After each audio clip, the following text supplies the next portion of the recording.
መጽሐፍ እንደሚናገር ደካማው እንደ ዳዊት ዳዊትም እንደ መልአኩም በፊታቸው እንደ አምላክ ይለወጣል ተብሎ እንደተጻፈ ልክ እንደዚሁ ከደካማ የህይወት ታሪክ ወደ ብርታት መምጣት ይሆናል። ቃሉ የሚለው እንደዚህ ነው። ደካማው አለ እንደ ዳዊት አለ፣ ዳዊትም እንደ መልአክ አለ፣ መልአኩም አለ በፊታቸው አለ እንደ አምላክ ይቀየራል አለ። ልክ እንደዚሁ በኢየሱስ ክርስቶስ በቤተሰባችሁ በተናቃችሁበት በተገፋችሁበት አንገት በደፋችሁበት በዛ አካባቢ እግዚአብሔር አይናቸው እያየ ታሪካችሁን ይቀይረዋል። ምናልባትም የዛሬ ወር፣ ምናልባትም የዛሬ ዓመት፣ ምናልባትም በሚቀጥለው ዓመት ለምስክርነት አደባባይ ላይ ትቆማላችሁ። እግዚአብሔር ታሪካችሁን ይቀይረዋል። ከዜሮ ወደ ሂሮ ያመጣችኋል። ከባዶነት ወደ ሙላት ያመጣችኋል። ከተራነት ወደ ታላቅነት ያመጣችኋል።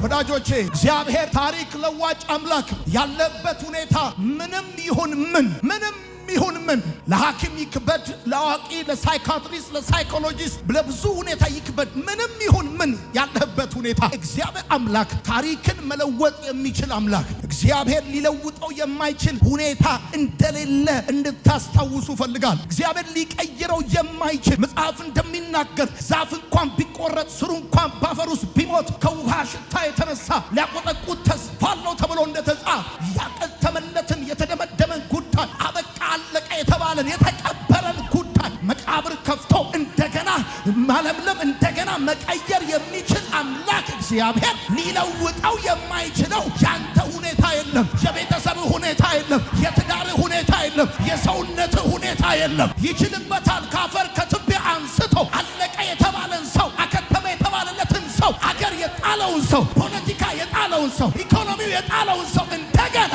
መርዶክዮስን ከበረንታ ላይ አንስቶ በክብር ሰረገላ ላይ እንዳስቀመጠው ዛሬ ማለዳ እንደዚህ ይሆናል። ለእናንተ በተዘጋጀው ጠላታችሁ ይገባል። ለለቅሶ የታሰበባችሁ ለሰርግ ይሆናል። ለሐዘን የታሰበባችሁ ለክብር ይሆናል። ለመሰለህ ታሪክ ይቀየራል ብዬ እምልህ አንተን ተማምኜ ትምህርትን ኤክስፒሪየንስን አሁን አገሪቱ ያለችበትን የኢኮኖሚና የፖለቲካ ሁኔታ ንፋሳማና ነፋሻማና ዝናባማ መሆኑን አይቼ አይደለም። እግዚአብሔር ሊለውጠው የማይችለው ነገር እንደሌለ አምኜ ነው።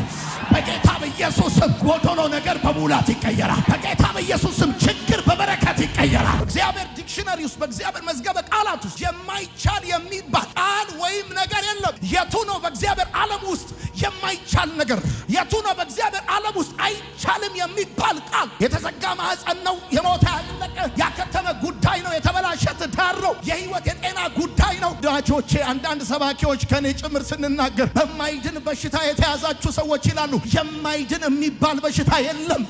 የማይድን የሚባል በሽታ የሚድን ነው። ታማ የተኛበት ወይ የምትቸገርበት የሚድን ነው። እውነቴን ነው የምነግርህ። ልክ እንዳንተ ካንተ በፊት እንደዚህ አይነት በሽታ ይዟቸው የዳኑ የዘመሩ ያገለገሉ እድሜ የተጨመረላቸው ቀና ብለው የሄዱ በጣም ብዙ ሰዎች አሉ። በእግዚአብሔር መዝገበ ቃላት ውስጥ የማይቻል የሚባል ቃል ወይም ነገር የለም። ይሄን ላስታውስ እፈልጋለሁ። እሱ ብቻ አይደለም። እግዚአብሔር በሆነ ነገር ውስጥ ከተገለጠ ያ ነገር መጨረሻው ሌላ ነገር መጀመሪያው እንደሆነ ማወቅ አለብን። እግዚአብሔር በሆነ የጦር ግንባር ውስጥ ተገልጦ የቀጠለ ጦርነት የለም፣ ያበቃ የቆመ ጦርነት።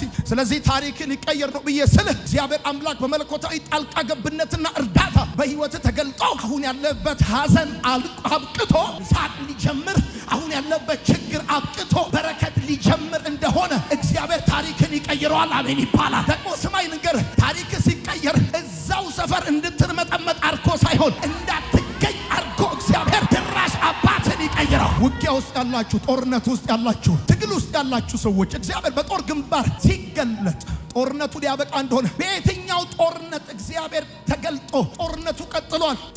ጠላት ሆኖ አልቀጠለም። ክፉ ሆኖ አልቀጠለም። እግዚአብሔር በተገለጠባቸው የጦር ሜዳዎች ሁሉ ጠላት እንደ ገለባ ተበትኗል፣ እንደ ጉም ተኗል። ጠላት ፈረስና ፈረሰኛው በባህር ሰምጧል። ሁለተኛ ጊዜ ድጋሚ ላይ ያሳድዷቸው በኤርትራ ባህር ወድቀው ቀርተዋል። ዛሬ እግዚአብሔር አምላክ በሕይወትህ ጣልቃ ይገባል። የተጨነቅበት ጉዳይ ድጋሚ ላይ ያስጨንቅህ ለአንተና ለመጨረሻ ጊዜ በሕይወትህ ላይ ይወድቃል። የእግዚአብሔር አንድ ቃል የጠላቶቻችንን አቅም ጉልበት ስብስብ ሁሉ ተቃውሞ ይበትነዋል። ወዳጄ ያለበት ሁኔታ ምንም ይሁን ምን የእግዚአብሔር አንድ ቃል ያንተን ሁኔታ ሊለውጥ ይችላል። እግዚአብሔር ቀስት መወርወር፣ ጦር መሰበቅ አይጠበቅበትም። እግዚአብሔር በአፉ ውስጥ ትንፋስ ነገርህን ከምንም ከባዶ ወደ አንድ አንዳች ታላቅ ነገር ሊያመጣው እንደሚችል ዛሬ ላስታውስ እፈልጋለሁና የጠላቶች ብርታት ምኑንም ይሁን የትኛውንም ያህል ይሁን እግዚአብሔር አምላክ በአንድ ቃል ተቃውሞን ሁሉ ይበትነዋል። አሁን አንተ ከባድ ነው ያልከው ነገር ለእግዚአብሔር አዲስ ነገር አይደለም። አዲስነቱ ለአንተ፣ አዲስነቱ ለትምህርት ቤት፣ አዲስነቱ ለሳይንስ ነው፣ አዲስነቱ ለዚህ ሀገር ሊሆን ይችላል። ነገር ግን ለእግዚአብሔር አዲስ አይደለም። ይገርማል። እግዚአብሔር በዚህ አንተ ባለበት ጉዳይ ላይ መስራት የሚችል ማድረግ የሚችል ለዘመናት የተጠበበ አምላክ። ተስፋ መቁረጥ እግዚአብሔር የመደበልህ መጨረሻ እንዳልሆነ፣ ተስፋ መቁረጥ እግዚአብሔር ለአንተ የመደበልህ ሕይወትህ ሲደመደም እድሜ ሲያልቅ ይህን ምድር ከመሰናበት በፊት ምዕራፍ በተስፋ መቁረጥ እንዲዘጋ እግዚአብሔር ተስፋ መቁረጥን አልመደበልህም። እግዚአብሔር ባዶነትን አልመደበልህም። እግዚአብሔር ህመምን አልመደበልህም። አሁን ያለሁበት የምትላቸው ነገሮች በጠቅላላ እግዚአብሔር አምላክ አልመደበልህም። ሩቅ መሄድ አያስፈልግህም። እኔን ካየኸኝ ይበቃል። እግዚአብሔር ታሪክ ቀያሪ እንደሆነ እዚህ ግቡ የማይባሉ ሰዎችን ካፈር ከትቢያ እያነሳ ባለ ታሪክ ማድረግ የሚችልበት እግዚአብሔር ሰው ማድረግ እንደሚችል እግዚአብሔር አምላክ ማስቀጠል እንደሚችል የተባሉትን ሰዎች ኖ ማን ያስጀመረውን ማን ያቆማል ብሎ እግዚአብሔር ምዕራፍን እንደሚቀጥል ከኔ በላይ ምን ማሳያል? እና እግዚአብሔር ታሪክ ቀያሪ አምላክ ነው። ወዳጅ ዮአኪን ወደ ባርነት ሲወሰድ የ18 ዓመት ወጣት በባርነት የቆየው 37 ዓመት ነው። የዕድሜውን ግማሽ በባርነት ነው ያሳለፈው። እና ሂሳቡን መስራት ትችላላችሁ። እና መጽሐፉ የሚናገረው እንደዚህ ነው። ናቡከደነጾር ወደ እስር ቤት አስገባው። ከናቡከደነጾር በኋላ የመጣው ንጉሥ ደግሞ ይላል ከእስር ቤት አወጣው ብሎ ይናገራል። በርህራሄ ቃል አናገረው ብሎ ይናገራል። ከዛም በባቢሎን ከነበሩ ነገስታቶች በላይ ከፍ ከፍ አደረገው። እናም ቀለቡን ይሰፍርለታል። ከዛ በኋላ የህይወቱን መጨረሻ ስትመለከቱ በምቾት እንደጨረሰ መጽሐፉ ይናገራል። ከዮአኪን ህይወት የምትማሩት ከዚህ 3 ቁጥር የምትማሩት 12 ነጥብ መካከል የመጀመሪያው ምን መሰላችሁ? ካላችሁበት ሁኔታ የምትወጡበት ጊዜ አለ። ካላችሁበት ሁኔታ የምትወጡበት ታሪካችሁ የሚቀየርበት የተወሰነ ቀን፣ የተወሰነ ወር፣ የተወሰነ ዓመታት ሰማይ የወሰነው እግዚአብሔር የወሰነበት ቀናት ካላችሁበት አሁን ካላችሁበት ሁኔታ የምትወጡበት የሆነ የተወሰነ ቀናት፣ የተወሰነ ወራል፣ የተወሰነ ዓመታት። መጽሐፉ የሚለው እንደዚህ ነው። ዮአኪን በታሰረ በ37ኛው ዓመት በ12ኛው ወር በ27ኛው ቀን አዲሱ ንጉሥ መጣና ከእስር ቤት አወጣ። አሁን ጊዜው አሁን ከዚህ በላይ በባርነት መኖር ይበቃል። በግዞት መኖር ይበቃል። ትናንት ንጉሥ ነበርክ፣ አሁንም ደግሞ ከነገስታቶች ከፍ ያለ ፖዚሽን እሰጥሃለሁ። ይኸውልህ የቱንም ያህል ዓመት ረዥም የህይወት መንገድ መተህ ሊሆን ይችላል። ግን አሁን ያለበት ሁኔታ ማብቂያ የሌለው ሊመስል ይችላል። ግን እርግጠኛ ሆኜ የምነግርህ ነገር እንደሆነ ልንገርህ። የሆነ ካለህበት ሁኔታ የምትወጣበት የተወሰነልህ ቀን፣ የተወሰነልህ ወር፣ የተወሰነልህ ዓመት እንዳለ ይሄን የምስራች ልነግርህ እፈልጋለሁ። የሆነ ጊዜ አለ፣ የሆነ ሰዓት አለ። ሻሸመኔ በነበርኩኝ ጊዜ ከዛ በፊት ጸልይ ነበር። አርባ ምንጭ ዩኒቨርሲቲ ያለው ጸልይ ነበር። ከዛ በፊት መጽሐፍ ይዤ ዞር ነበር። ከዛም ሻሸመኔ በነበርኩ ጊዜ እግዚአብሔር እንደዚህ አለኝ፣ this is your time, this is your season። አሁን ውጣ አለኝ፣ አሁን ውጣ፣ አሁን ተራመድ አለኝ፣ ግራ ቀኝህን እንዳታይ አለኝ። ከዛም እግዚአብሔር ባለው በዛ ጊዜ አገልግሎት ጀመርኩኝ። ለአንተም እንደዚህ ይሆናል። this is your season, this is your time። አሜን። ያኔ ተሽኮረመምኩኝ። ያኔ ሼም ሊይዘኝ ሞከረ። ያኔ ኧረ በስመ አብ ምናምን ልል ፈለግኩኝ። ያኔ ስሜቴ መሰለኝ። ያኔ ሁኔታውን ፈራሁት። ግን እግዚአብሔር እንደዚህ አለ፣ ነው አለ። ስማ፣ እግዚአብሔር አብርሃምን ሲጠራው ቀብድ አልተቀበልም። አብርሃም ቀብድ አልተሰጠውም ነበር። እግዚአብሔርን አምኖ ወጣ። እግዚአብሔርን አምኖ ተለየ። እግዚአብሔርን ሲቲዝኑ አድርጎ ዜግነቱ አድርጎ ወጣ። ዛሬም አንድ ሰው እግዚአብሔርን አባቱ ያደረገ ሰው እናገራለሁ፣ ይሄ ጊዜ አንተ ጊዜ ነው። ይሄ ጊዜ አንተ ጊዜ ነው።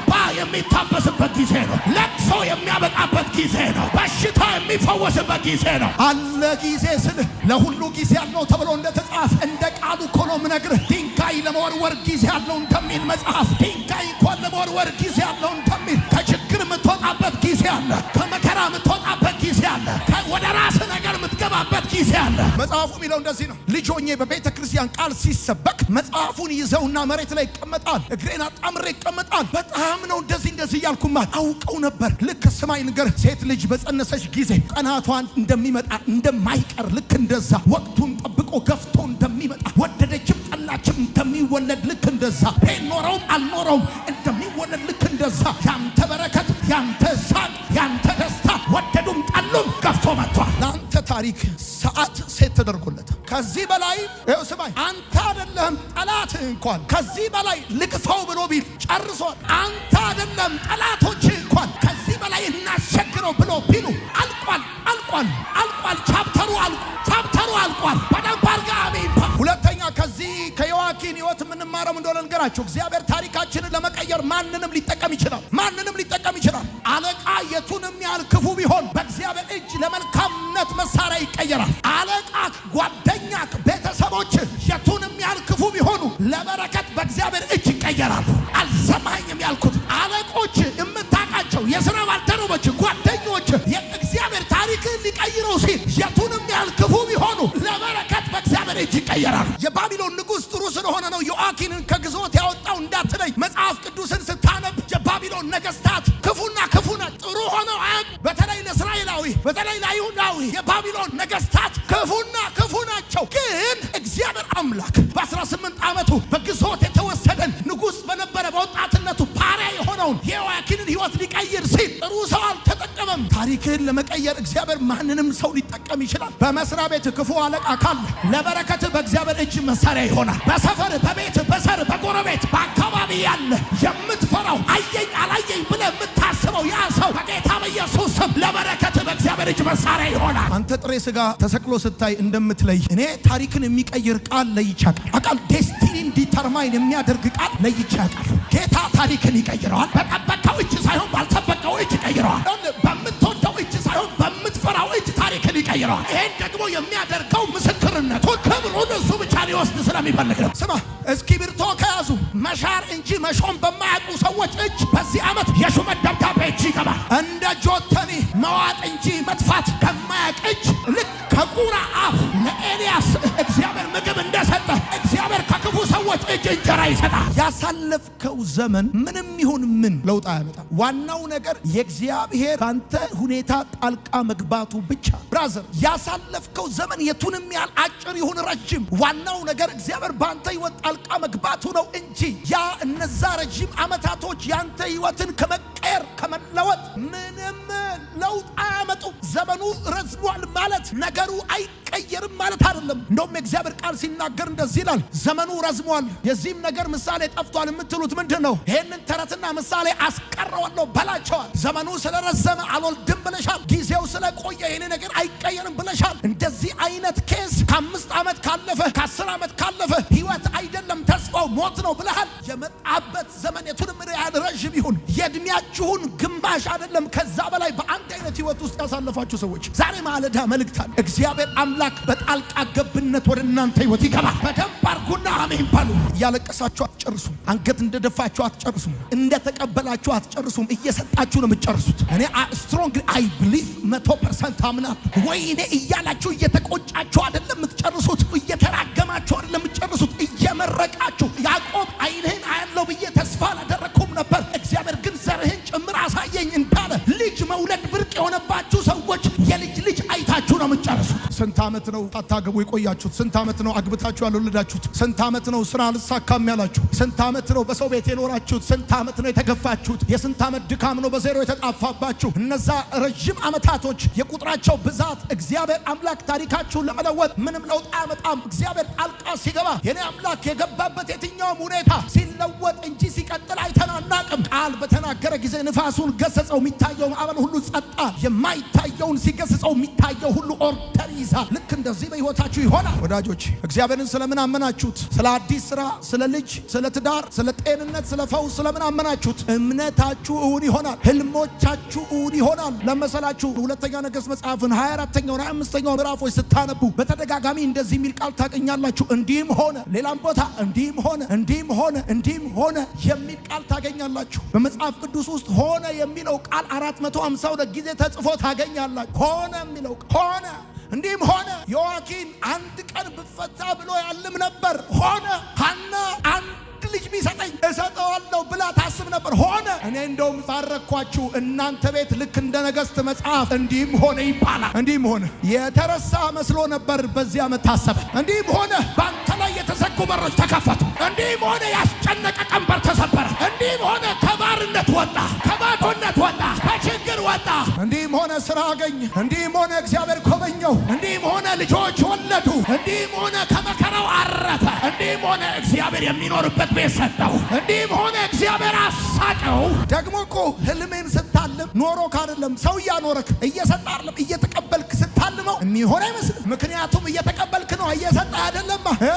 እየረዱ ነው እየረዳ አይደለማ። ለዚህ እኮ ነው ህልም ስታልም ቅዠት ቢመስላቸው ግን ነግርሃለሁ ከመቀበል ወደ መስጠት ተቀይሮ ህልምውን ይሆናል። ያየኸው ነገር አካል ይይዛል። እግዚአብሔርን መያዝ ብቻ ያዋጣል። ዮአኪን 37 ዓመት ሲታሰር በእነዚህ ዓመታቶች ውስጥ ጓደኝነቶቹ ግንኙነቶቹ ሁሉ ወድቀዋል፣ ጠፍተዋል፣ ጥለውታል። በ37 ዓመት የግዞት ዕድሜ ውስጥ የዮአኪን ጓደኞች የነበሩ በንግስናው ዘመን የሱን ሁኔታ ብለው ይከቡት የነበሩ ግንኙነቶች በሉ ጓደኝነቶች በሉ ጥለውታል። በነዛ 37 ዓመት ውስጥ ከዮአኪን ህይወት የምትማሩት እግዚአብሔር መያዝ ብቻ ያዋጣል። ብራዘር ታሪክ ስትሰራ የሚሰበሰቡ ታሪክ ሲበላሽ የሚበተኑ ሰዎችን መያዝ አይደለም ያዋጣው። አጥብቀህ ያዝ፣ ወጥረህ ያዝ፣ አካብደህ እግዚአብሔርን ያዝ። ከጌታ ጋር ያለን ነገር አጥብቀው ያዘው ነው መሰለህ። እሱን አጥብቆ መያዝ የሚያዋጣ ሲኖርህ ብቻ አይደለም እሱ ካንተ ጋር የሚኖረው ሳይኖርም ካንተ ጋር ይኖራል። ስትቆም ብቻ አይደለም የሚኖረው ስትወርቅም ካንተ ጋር ይኖራል። በማግኘት ብቻ አይደለም በማጣትም አብሮክ ይሆናል።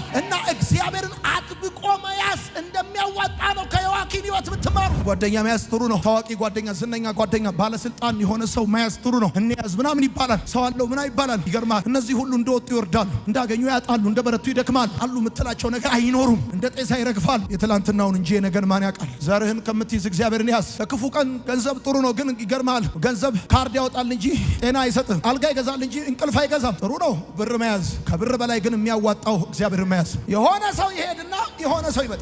ናቡከደነጾር ሄዶ ሌላ ንጉስ እንደመጣ ለውድቀት ምክንያት የሆነው ይሄድና ለመነሳት ምክንያት የሆነው ይመጣል። ለስብራት ምክንያት የሆነው ይሄድና ለመጠገን ምክንያት የሆነው ይመጣል። ለማጣት ምክንያት የሆነው ይሄድና ለማግኘት ምክንያት የሆነው ይመጣል። ለባዶነት፣ ለብቸኝነት፣ ለማፈር አንገት ለመድፋት ምክንያት የሆነው ሰው ወረቀት ከደብተር ላይ እንደሚቀደድ እግዚአብሔር አምላክ ከዘመን ላይ ከህይወት ላይ ከምዕራፍ ላይ እየቀደደ ያወጣና ሌላ ደግሞ ይመጣል። የሆነ ኮቴ ይሰማኛል። ውለታ ያላደረክለት በዘር በሃይማኖት የማታውቀው ከእግዚአብሔር ዘንድ የሆነ በቁስልክ ላይ ዘይት የሚያፈስ እርቃንን የሚሸፍን ከእግዚአብሔር ዘንድ የሆነ አዲስ ሰው ለአንተ ይመጣላ። በኢየሱስ ስም ይመጣላ። ተስፋ መቁረጥ የለብንም በምንም ታምር። መከራችን ምንም ይሁን ምን ተስፋ መቁረጥ የለብንም። የህይወታችን ማዕበል ምንም ይሁን ምን ራሳችንን መግደል የለብንም። ሰይጣን አንተን መግደል ስላልቻለ ነው ራስን ግደል እያለ ከኋላ የሚከተልህ። ሊገልህ ስላልቻለ ራስን ግደል ይላል። ቢችል ኖሮ አንተ ራስን እንድትገል እድል አይሰጥህም። ሰይጣን ከክፋቱ የተነሳ ራስን እንድታጠፋ እንኳን እድል አይሰጥህም። ቢችል እሱ ነው የሚገልህ። አንቆ ነበር የሚገልህ፣ መጥቶ ነበር የሚገልህ።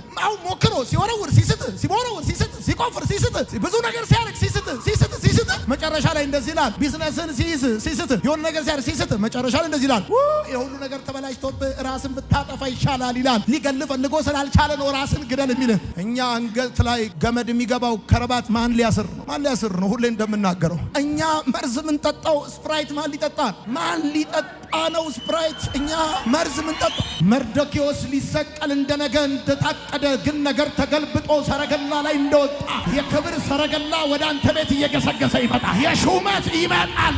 5 ዓመት ሆነ፣ 6 ዓመት ሆነ፣ 10 ዓመት ሆነ፣ 15 ዮአኪን 37 ዓመት በእስር ቤት ራሱን ቢገድል ኖሮ ይህችን ቀን አይም ነበር። ተስፋ ቆርጦ አንሶላውን ቀዶ አንገቱ ላይ ጠምጥሞ ቢንጠለጠል ኖሮ አዲስ ንጉሥ በርህራሄ የሚያናግረው ከነገስታቶች በላይ ከፍ የሚያደርገው አዲስ ልብስ የሚያለብሰው ሌላ ቀን አያይም ነበር። ያችን ቀን ታያለ። እግዚአብሔር የመደበልህ ለአንተ የተወሰነልህ የክብር ቀን፣ የፈውስ ቀን፣ የበረከት ቀን፣ የድል ቀን አለ። ታየዋለህ። እሱ ስማ፣ ከ37 ዓመት በኋላ ሰው ዝቅ ላለሁ ብሎ ይጠብቃል እንጂ ተራ ሆኜ ይሞታል ብሎ ይጠብቃል እንጂ እግዚአብሔር ታሪክ ሲቀይር አይታ። ከ37 ዓመት በኋላ ኦልሞስት 40 ዓመት የእድሜውን ግማሽ ከኖረ በኋላ በባቢሎን ካሉ ነገስታቶች በቀጥታ ከእስር ቤት አወጣውና ወደ ሌላ ደረጃ ከፍ አደረገ። እግዚአብሔር ታሪክን ሲቀይር ወደ ሌላ ደረጃ አሁን ካለበት አዲስ ስራ ነው የጠየቀው፣ የሆነ ነገር ነው የጠየቀው። ነው የጠየቀውን ብቻ አይደለም እግዚአብሔር የሚሰጥ። አሁን ካለበት ደረጃ እግዚአብሔር ከፍ ያደርጋል። ስፒሪት ኦፍ ፕሮሞሽን ባንተ ላይ ይሆናል። እኔ እንደዚህ አድርጌ አውቃለሁ። መለያዬ የመሰለ አንድ ቢጫ ጫማና ውሃ የማይገባበት ሸራ ሱሪ ነበረኝ። ወሰርኩና እንጨት ላይ ሰቀልኩት። እንጨት ላይ ጫማውንም ሱሪውንም እናቴ ያለች ሰቀልኩት። ካሜራማን ጠራው፣ ሰቀልኩት። ፎቶ አስነሳሁት። ከዛ እንደዚህ ያልኩኝ ሙሴ በምድረ በዳ እባቡን እንደሰቀለ በጌታ በኢየሱስ ስም ይሄ አሮጌ፣ ይሄ ክፉ፣ ይሄ መጥፎ ዛሬ በኢየሱስ ስም የማትፈልገው ነገር ከላይ ይወድቃል።